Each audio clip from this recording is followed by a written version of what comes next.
Assalamualaikum warahmatullahi wabarakatuh. Selamat pagi Mbak Kinkin dan teman-teman semua. Perkenalkan, nama saya Mutia Latifah dengan NIM 1410621025 dari kelas A dengan nomor hadir 28.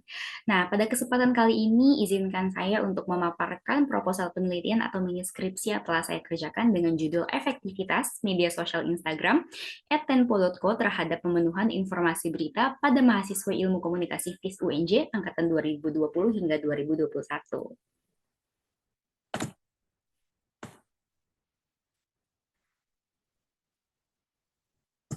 Baik, pada proposal penelitian ini terdapat 3 bab. Yang pertama itu adalah bab pertama pendahuluan dengan latar belakang. Era digital merupakan suatu era di mana masyarakat diberi banyak kemudahan dalam kehidupan berkat adanya teknologi.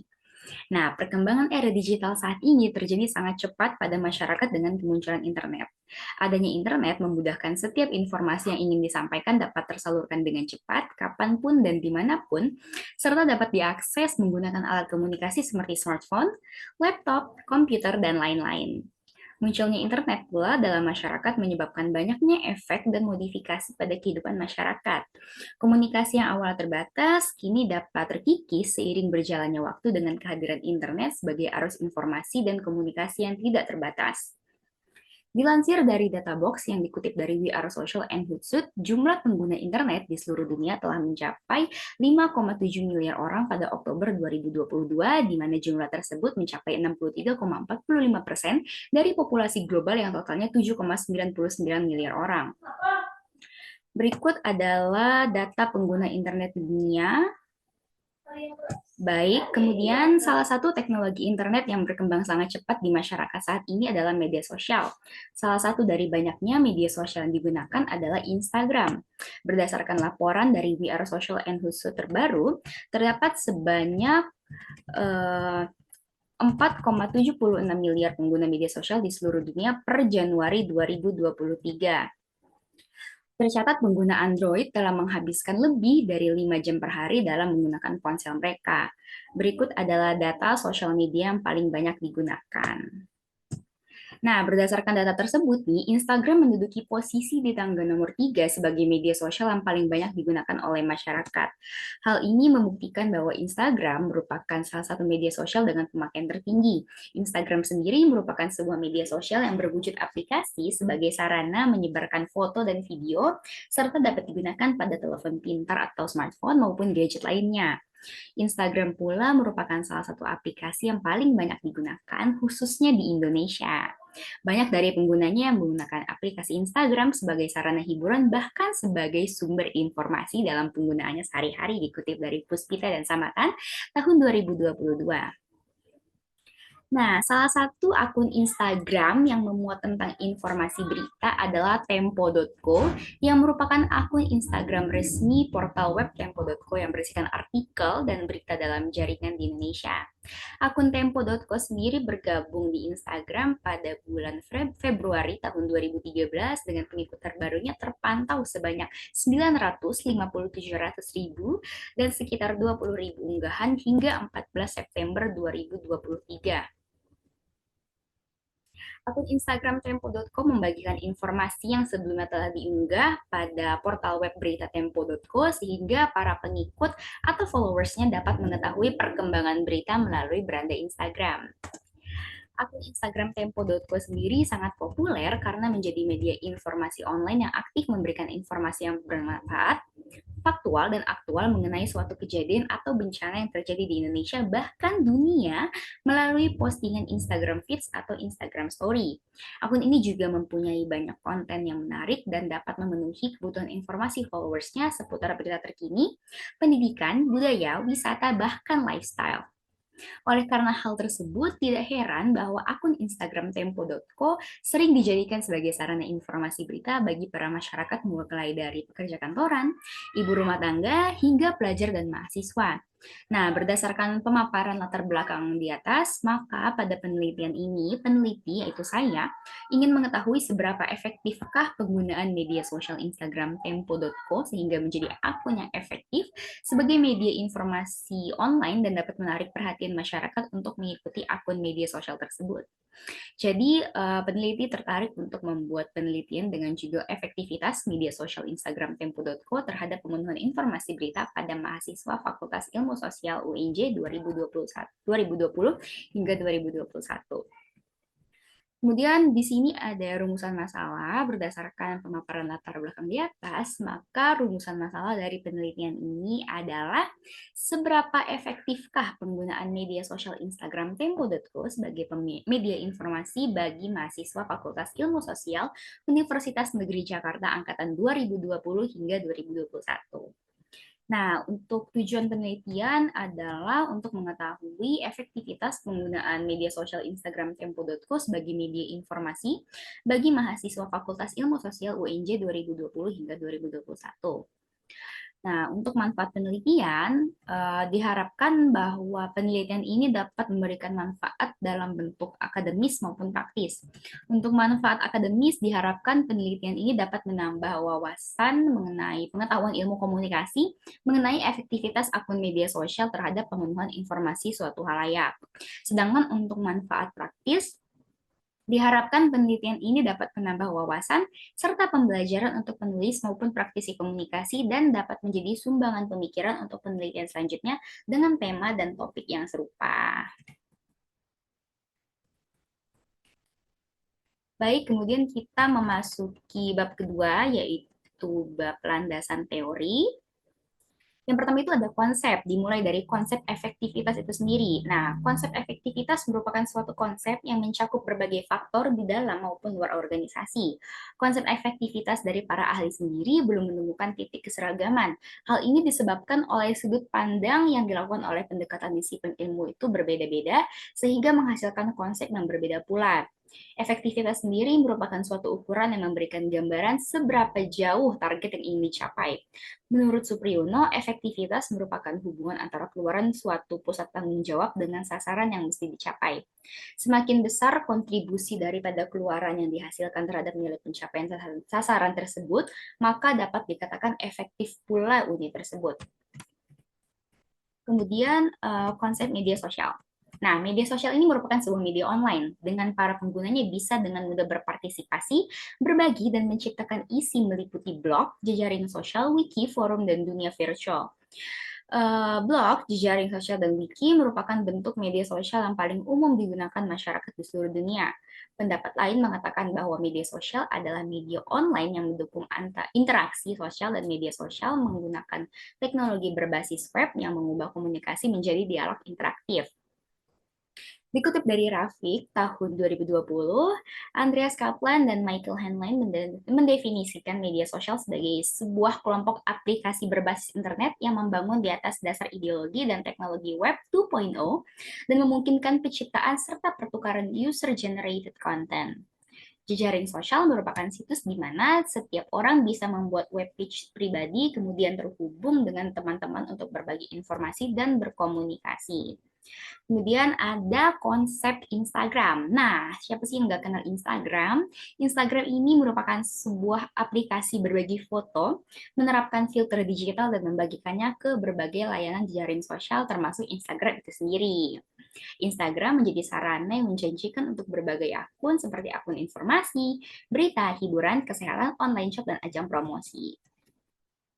Instagram adalah aplikasi yang digunakan untuk mengunggah dan berbagi foto kepada pengguna lainnya. Instagram sendiri terdiri dari kata insta yang berasal dari kata instan seperti Polaroid camera yang pada masa yang dikenal sebagai sebutan foto instan. Sedangkan kata gram berasal dari kata telegram, di mana cara kerja telegram sendiri adalah untuk mengirimkan informasi kepada orang lain secara cepat. Oke, kemudian yang terakhir ada konsep berita. Nah, berita ini merupakan bentuk laporan tentang suatu kejadian yang sedang terjadi baru-baru ini dari suatu peristiwa. Dengan kata lain, berita merupakan berita menarik atau sesuatu hal yang penting dan disampaikan pada masyarakat oleh banyak orang melalui media. Nah, berita di masa kini tidak hanya bisa didapatkan melalui media lama seperti televisi, radio, ataupun koran saja, akan tetapi berita sudah bisa diperoleh melalui media digital, seperti contohnya media sosial yang saya jelaskan sebelumnya tadi. Baik, kemudian ada review literatur. Untuk review literatur sendiri, saya mengambil 10 penelitian terdahulu dari rentang waktu 5 tahun terakhir. Untuk penelitian yang pertama ada dari Nadia Ayu Puspita dan Nuriyati Samatan tahun 2022 dengan judul Efektivitas Media Sosial Instagram detik.com dalam pemenuhan kebutuhan informasi. Dari hasil penelitian ini ditemukan bahwa terdapat pengaruh yang signifikan secara parsial dan simultan terhadap pemenuhan kebutuhan informasi followers akun Instagram detik.com. Kemudian penelitian terdahulu kedua berjudul Efektivitas Konten Media Sosial Instagram Fakta 17 terhadap pemenuhan kebutuhan informasi penggemar oleh Jessica Audrey, Bulan Lubis, dan Lucia Savitri Setri Utami tahun 2022. Hasil penelitian ini diketahui bahwa terdapat pengaruh positif dan signifikan antara variabel efektivitas akun Instagram Fakta 17 terdapat pemenuhan kebutuhan informasi penggemar Seventeen oleh konsumen. Efektivitas konten akun Instagram Fakta Seventeen sendiri mempunyai pengaruh terhadap variabel pemenuhan kebutuhan informasi penggemar Seventeen sebesar 69%.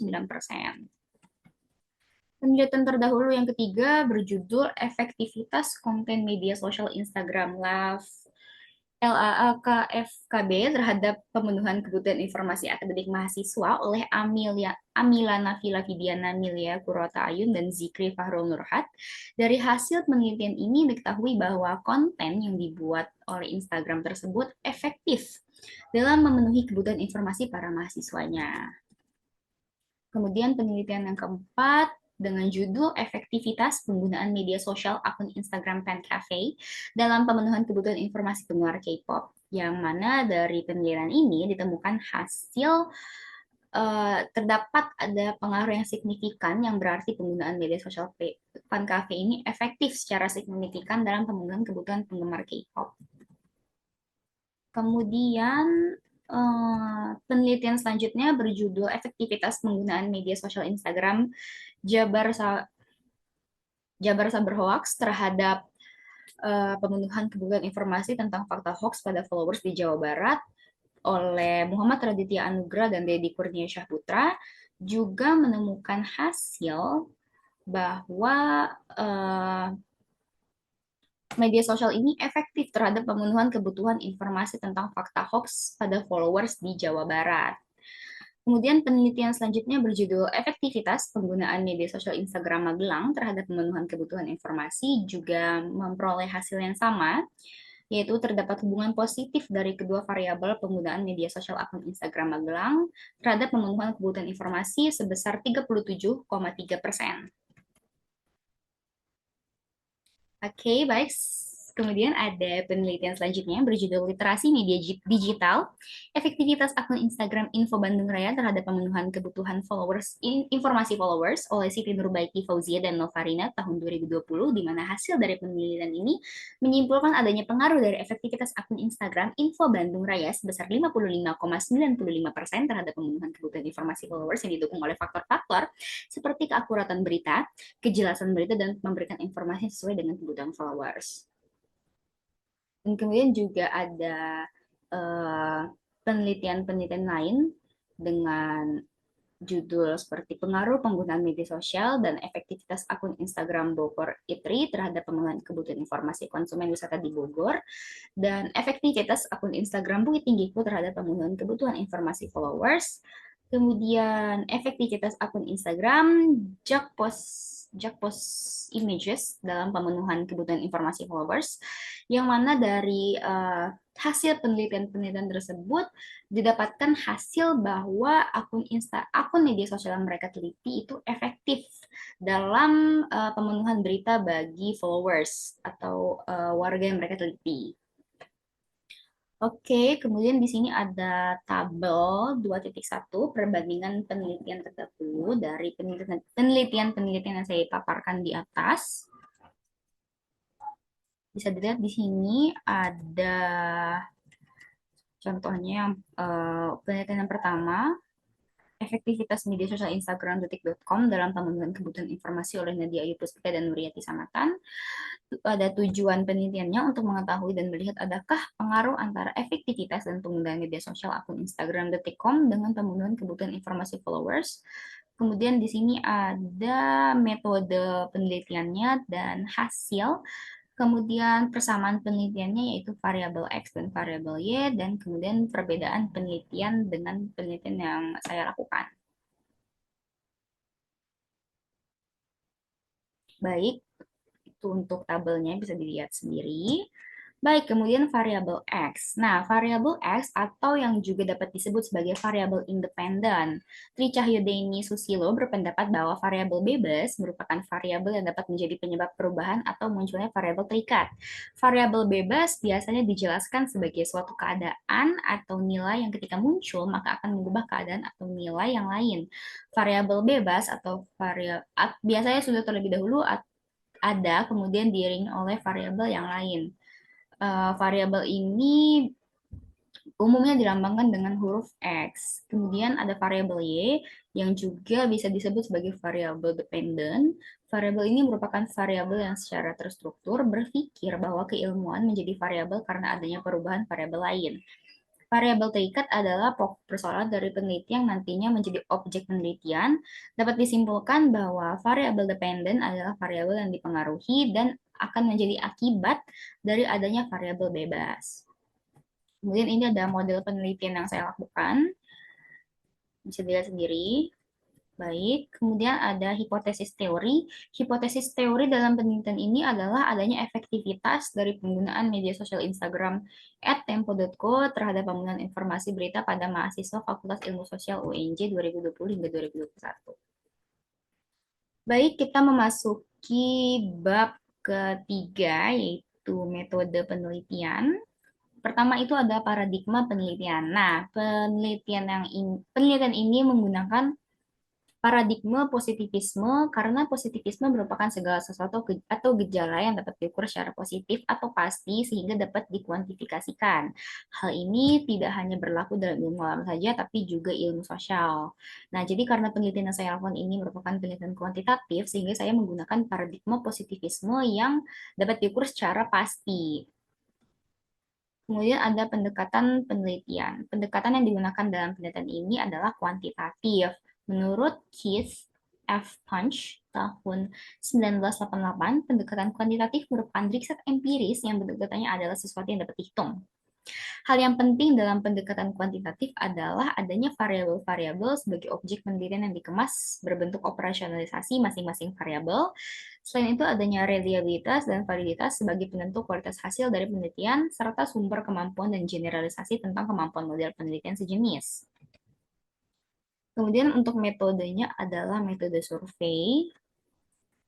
Oke, kemudian di sini ada sub 3.4 populasi sampel dan teknik penarikan sampel. Untuk populasi sendiri sesuai pada judul, populasinya adalah mahasiswa Ilmu Komunikasi Universitas Negeri Jakarta angkatan 2020 hingga 2021. Kemudian sampel ini menurut Sugiono merupakan bagian yang mewakili jumlah dan karakteristik dari populasi. Nah, jumlah sampel yang saya ambil untuk penelitian ini adalah 67 orang mahasiswa. Kemudian ada teknik penarikan sampel. Nah, untuk mendapatkan jumlah sampel yang sesuai dengan populasi yang tersedia, saya saya menggunakan rumus Lovin untuk menghitung jumlah sampel yang ingin saya dapatkan. Bisa dilihat ini ada rumusnya, kemudian dimasukkan angkanya, dan setelah dihitung, maka diketahui sampel dalam penelitian ini sebanyak 66,7 yang kemudian saya bulatkan menjadi 67 orang. Kemudian ukuran sampel. Nah, untuk bisa mengukur ukuran sampel, dijelaskan bahwa terdapat beberapa faktor yang dapat mempengaruhi keputusan untuk menetapkan ukuran sampel. Faktor-faktornya adalah tujuan dari penelitian, tingkat kepercayaan yang diinginkan, resiko dapat diterima dengan prediksi ketelitian atau kepercayaan, besarnya variabilitas dari populasi, biaya dan waktu, dan dalam beberapa kasus besarnya populasi. Kemudian hipotesis riset. Nah, hipotesis riset dalam penelitian ini adalah H0, yaitu terdapat efektivitas media sosial Instagram Tempo.co terhadap pemenuhan informasi berita mahasiswa ilmu komunikasi UNJ 2020 hingga 2021.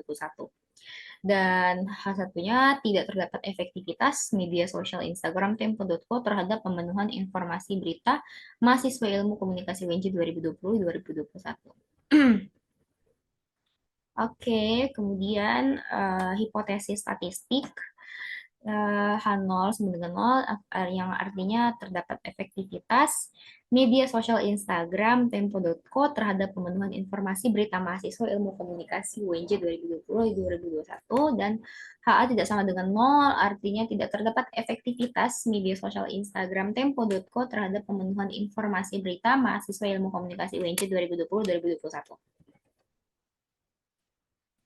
Oke, kemudian selanjutnya ada metode pengumpulan data. Pada penelitian ini, metode yang saya gunakan adalah metode angket atau kuesioner. Metode angket atau kuesioner adalah metode penelitian yang menggunakan pertanyaan dan harus dijawab oleh responden. Kemudian ada metode pengukuran data, ada validitas dan reliabilitas. Kemudian metode analisis data, ada analisis data univariat dan bivariat. Kemudian untuk keterbatasan dan kelemahan, untuk keterbatasan sendiri dalam penelitian ini adalah terbatasnya waktu yang saya miliki untuk menyelesaikan penelitian, di mana hal ini berpengaruh pada keterbatasan hal-hal lain untuk melakukan penelitian ini seperti jumlah sampel, populasi, dan lain-lain. Kemudian untuk kelemahannya adalah masih kurang kuat penjelasan yang ditulis oleh peneliti, kurangnya sumber, dan hal-hal lain juga membuat penelitian ini masih terasa lemah baik dari segi penulisan. Oleh karena itu, saya sendiri berharap masih bisa menindaklanjuti penelitian ini untuk mendapatkan hasil yang lebih baik dan memperbaiki kekurangan yang ada saat ini. Oke, kemudian kita masuk ke sub 3.12 definisi operasional. Yang pertama itu media sosial. Variabel yang digunakan dalam penelitian ini ada dua, yaitu variabel X dan Y. Variabel X-nya itu adalah media sosial dan variabel Y itu adalah pemenuhan informasi. Kemudian indikator penggunaan media sosial ini dikutip dari Laila tahun 2014. Dalam konsep Dilbario ada tiga, yaitu perhatian, penghayatan, durasi, dan frekuensi. Kemudian untuk variabel Y atau variabel pemenuhan informasi terdapat tiga, yaitu current need approach, exhaustive need approach, dan catching up need approach. Kemudian ini untuk tabel operasional konsep. Yang pertama itu tadi variabel media sosial dengan konsep media baru terdapat 4 dimensi, yaitu yang pertama itu perhatian, indikatornya adalah interest followers, fitur Instagram, kemudian penghayatan dengan indikator usaha memahami dan pengetahuan, kemudian dimensi durasi dengan indikator waktu yang digunakan untuk mengakses akun Tempo.co dan waktu yang digunakan untuk melihat postingan Tempo.co. Kemudian untuk dimensi frekuensi adalah jumlah pengguna dan pengulangan akses. Kemudian untuk variabel kedua yaitu pemenuhan informasi dengan konsep uses and gratification dengan tiga dimensi, yaitu current approach dengan indikator interaksi terupdate, adanya interaksi antar followers dengan followers. Kemudian dimensi kedua exhaustive need approach dengan indikator informasi yang spesifik dan informasi yang relevan. Dan yang terakhir yaitu catching up need approach dengan indikator informasi yang sekilas dan informasi yang ringkas dan jelas. Baik, sekian untuk proposal penelitian yang saya lakukan. Untuk bab 1, 2, 3 telah saya paparkan. Selanjutnya ini ada daftar pustaka, sumber-sumber yang saya gunakan. Dan ada lampiran. Data lampiran ini sendiri ada dua, yaitu data masalah. Data masalah dari penelitian ini adalah akun Instagram Tempo.co sebagai akun media sosial dari portal berita Tempo. Akun Instagram Tempo.co merupakan media sosial berita yang aktif menginformasikan berita dari penjuru Indonesia bahkan dunia. Keunikan dari proposal ini adalah bagaimana berita yang stigmanya dekat dengan orang tua dapat menjadi suatu media informasi yang efektif sebagai sumber informasi pemenuhan informasi bagi para remaja. Kemudian ini untuk kuesionernya, untuk variabel X atau media sosial sendiri saya ada 5 pertanyaan. Dapat dilihat sendiri di sini. Dan untuk variabel Y-nya, yaitu pemenuhan informasi, saya juga menanyakan 5 pertanyaan untuk dijawab para responden. Oke, baik. Baik, sekian pemaparan dari saya mengenai proposal penelitian atau mini skripsi yang saya kerjakan untuk mata kuliah metode pendekatan kuantitatif dengan dosen pengampu Mbak Kinkin. Eh, Sekian, mohon maaf apabila ada salah kata atau salah pengucapan maupun perkataan saya lain yang menyinggung. Wassalamualaikum warahmatullahi wabarakatuh. Selamat pagi.